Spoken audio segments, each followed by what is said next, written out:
Assalamualaikum warahmatullahi wabarakatuh.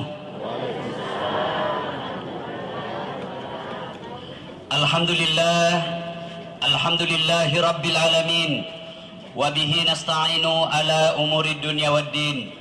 Ashhadu an la ilaha illallah wa ashhadu anna Muhammadan abduhu wa rasuluh.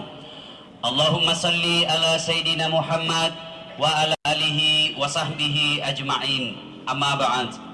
Ma'asyiral muslimin muslimat, Bapak Ibu saudara-saudara sekalian, saya ingin menyampaikan bahwa sudah sering sekali kita dengar ungkapan Nabi, hadis Nabi yang berbunyi, dalam dirimu terdapat segumpal darah. Apabila segumpal darah itu baik, maka baiklah seluruh anggota tubuhmu. Tapi apabila segumpal darah itu rusak, maka rusaklah seluruh anggota tubuhmu. Saat itu sahabat bertanya, apakah gerangan segumpal darah itu ya Rasulullah? Nabi menjawab, dialah qalbu, hati. Artinya pengendali utama baik tidaknya hati kita sangat ditentukan oleh hati ini. Baik tidaknya perilaku kita sangat ditentukan oleh hatinya. Kalau hatinya sehat, insya Allah tutur katanya menyenangkan orang, perbuatannya pun menguntungkan orang lain. Sebaliknya, kalau hatinya sakit, tutur katanya menyakitkan hati yang mendengar, perilakunya pun akan merugikan orang lain. Timbul pertanyaan, kita ini yang ada di sini, hatinya sakit atau sehat?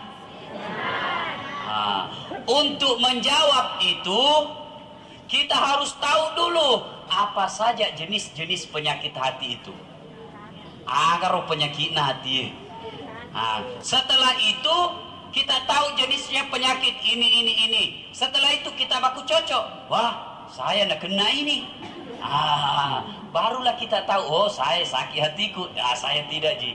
Nah, apa saja jenis-jenis penyakit hati? Inilah yang coba saya jawab pada taklim kita kali ini. Dengan harapan mudah-mudahan tidak ada yang kena.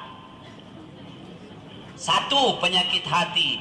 Ada yang disebut riya. Apa itu riya?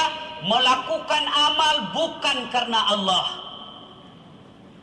Penting sekali kita melakukan segala perbuatan itu karena Allah. Ya? Artinya kalau datang pengajian di sini cuma mau dapat sop banjar, tidak dapat amal. Nah, nanti di akhirat dia bilang, ya Allah, mana pahalaku ikut pengajian? Allah katakan, saya kira dulu kau pergi pengajian mau kau dapat sop banjar. Ada minggu dapat toh sudah maku 2 mangkok. Tidak gagam meruntuh. Makanya lillahi ta'ala.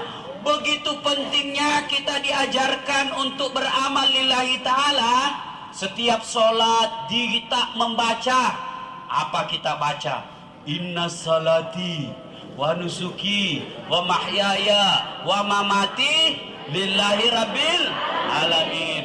Sesungguhnya ibadahku, hidupku, matiku lillahi rabbil alamin. Upali sumana lori puangi. Jadi apapun yang ibu bapak kerjakan, niatkan lillahi ta'ala. Saya kasih lagi kisah Ibrahim alaihissalam. Ada umatnya Nabi Ibrahim, Bu, Medi. Ya, dia 350 tahun beribadah kepada Allah. Ini dikisahkan oleh Nabi. Akhirnya nanti ketika dia mati, Allah katakan, masuk kau ke dalam surgaku karena ridaku. Woi, keberatan ini. Belok. Saya tidak mau masuk surgamu karena ridamu. Saya mau masuk surga karena amalku 350 tahun. Allah katakan, baik Mi, kalau begitu kau hitung-hitung, Dik. Oke Mi, kita baku hitung. Jibril, ambil kau kalkulator. Hitung sain jo amalnya 350 tahun. Bandingkan dengan nikmatku yang saya kasih sama dia. Akhirnya Allah katakan, ambil matanya satu sebelah kiri. Diambil matanya sebelah kiri, timbang amalnya 350 tahun. Subhanallah, setelah ditimbang lebih berat satu biji mata daripada ibadah 350 tahun. Ada beribadah di sini 350 tahun? Ada. Sembahyang tarawih saja satu jam na marah-marah maki. Dede talekan itu imang 8 jam lagi bacana. Itu baru 1 jam itu. Makanya ibu, kita masuk surga itu bukan karena amal, tapi ridha Allah. Nah, inilah yang pertama, luruskan niat. Apapun yang ibu bapak lakukan lillahi ta'ala. Kalau selama ini bapak jadi pegawai negeri cari gaji, salah.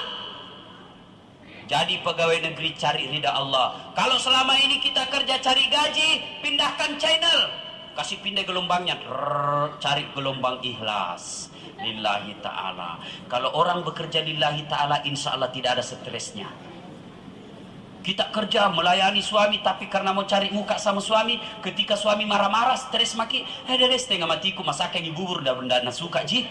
Tapi kalau kita ikhlas, dia senang atau tidak, saya tidak mencari pujian dari dia, tapi dari Allah Subhanahu wa ta'ala.